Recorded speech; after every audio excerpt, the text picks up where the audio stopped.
this is what's in my bag, except for it's everything I brought to the Audacity Speak Summit. So the Audacity Speak Summit is an event where 10 to 12 women come, they give a signature talk, and WeSee records it for them. Not only do we record their speeches so that they can use it in their speaker reels, we also stream it live to a ticketed Zoom room.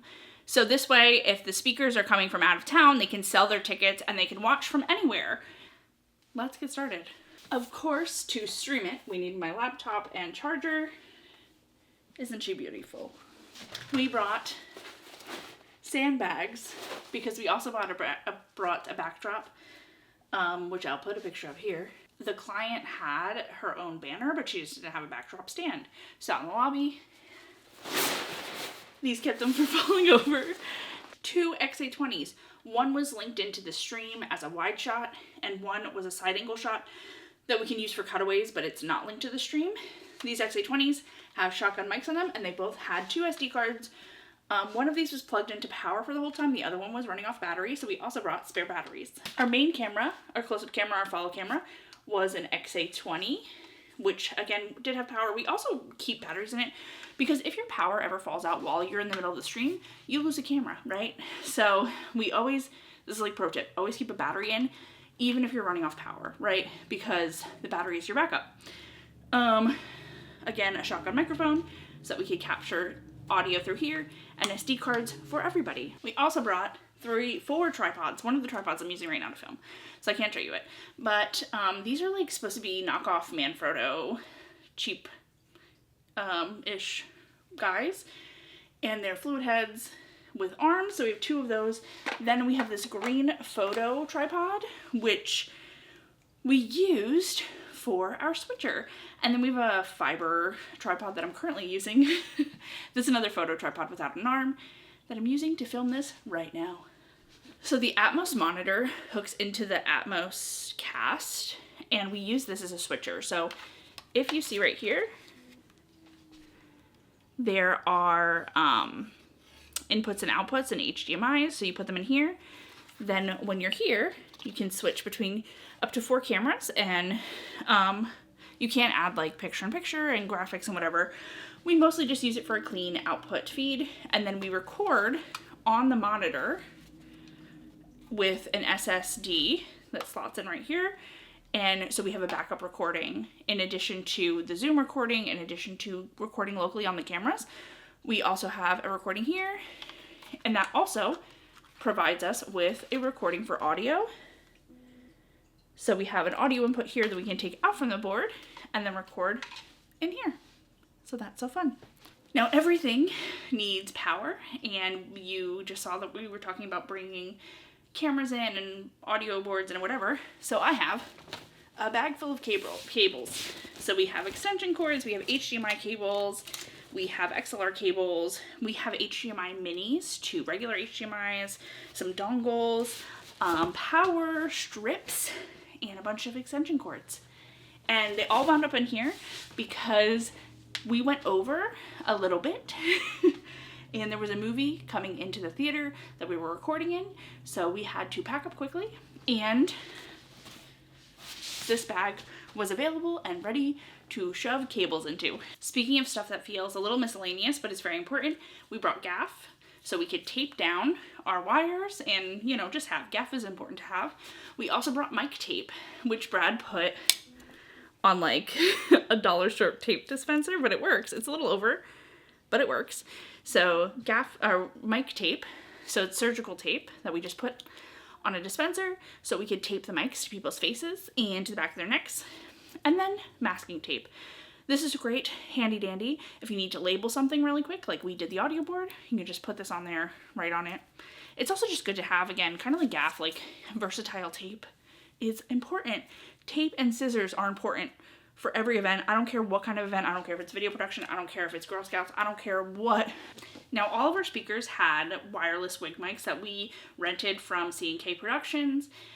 But in the event that somebody random wanted to speak, whether it was an attendee, organizer, or in our case, the volunteers that were working out in the lobby wanted to do a little thank you to Susan because they're part of an organization that she's a president of their board. They wanted to do a little thank you. So we brought what we like to call our karaoke mics. They are just wireless mics that we got when we first started WeSee, and they're just like super basic mics that work for what they are.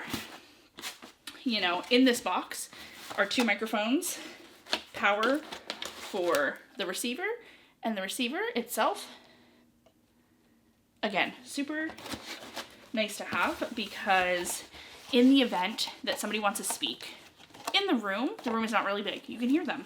But when you heard them on the Zoom, that was where we're getting our audio source, is through those microphones. So let's say somebody wants to come up and give a little speech, give a little thank you, give a little whatever. If they don't have a microphone on, then the people in the room can probably hear them. It was not that large of a theater. If they project, cool.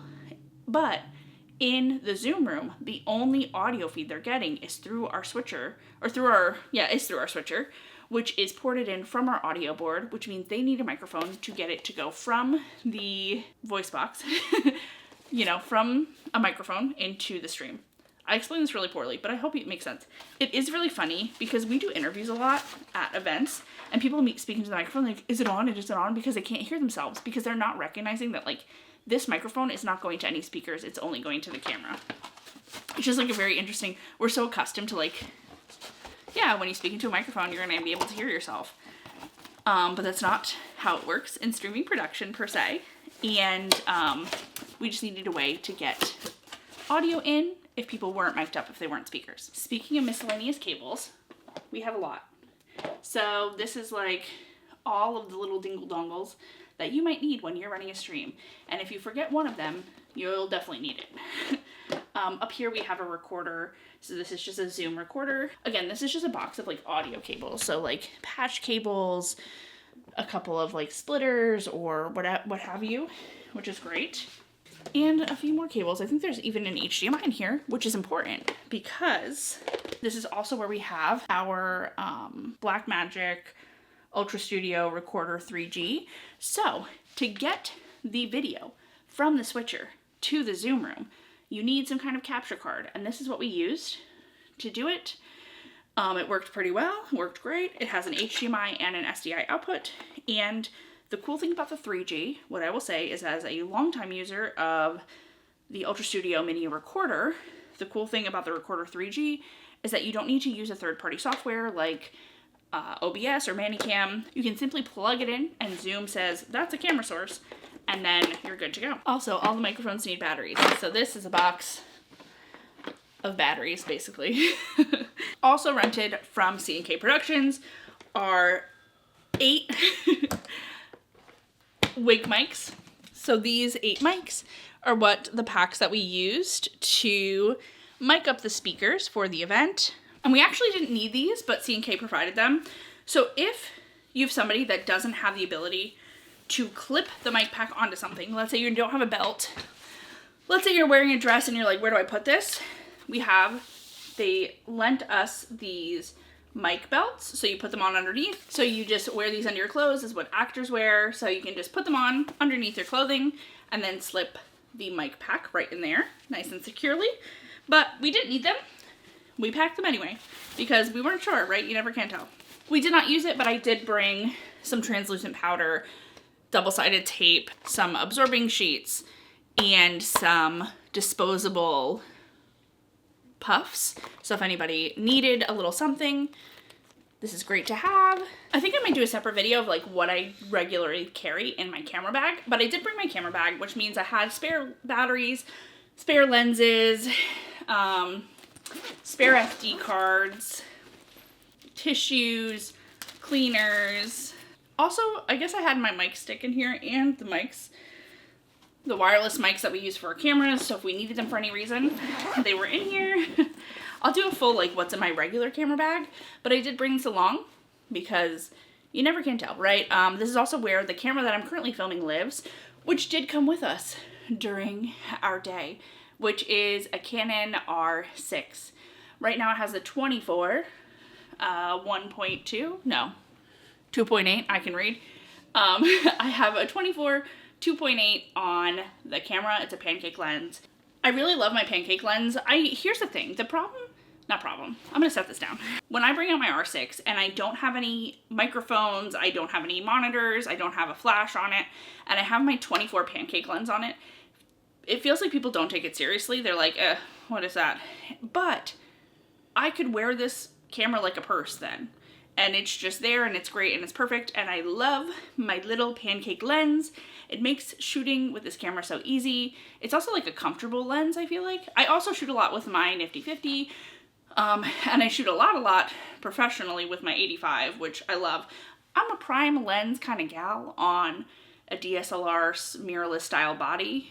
I love zoom on a bigger camera, but on this guy, I love my prime lenses. So that I also brought with me, but I'm filming on it right now, much like the tripod. So in addition to the mic packs, the belts, and the lavs, we also rented the receivers and the digital audio board from C&K Productions. In the rack, we have our receivers. We also have the antennas, which like fold in right here, and we have power. So this is where all of those 8 mics receivers live. So then we can take this rack and plug it right into the digital audio board. I think this is a 16 channel board. So we rented that from C&K as well. I keep this on my bag most of the time. At least I try to. This is a cleaning cloth, a lens cloth, that tucks into this cute little bag. And then this, Brad got a couple years ago. It is, I forget what they call it, Cool Tool. That's what it's called, Cool Tool. So when you need to like tighten something on a tripod or what have you, it is very handy to have just on a carabiner. And then it hooks to my purse, it hooks to my camera bag, it hooks to literally wherever I go. So this is a very important piece of the puzzle. And I think that's everything that we took, give or take, to the Audacity to Speak Summit, which we live streamed, produced, and recorded. I know I copped out a couple times and showed you bags with things in it, or boxes of things in it, and didn't take everything apart, but it takes a lot to produce a stream, to have everything we need to record it, and to manage a live event in the theater. And we loaded up our car and brought it all there. Now our rented gear will go home to C&K Productions. If you're looking for mic rentals, they do book up quickly, especially during musical play season. Kurt is just an audio genius, and he can solve for most problems that you may have. He's really great at design. He's really great about mic rentals. So I will put some information somewhere. And that's all from me. So until next time, see ya.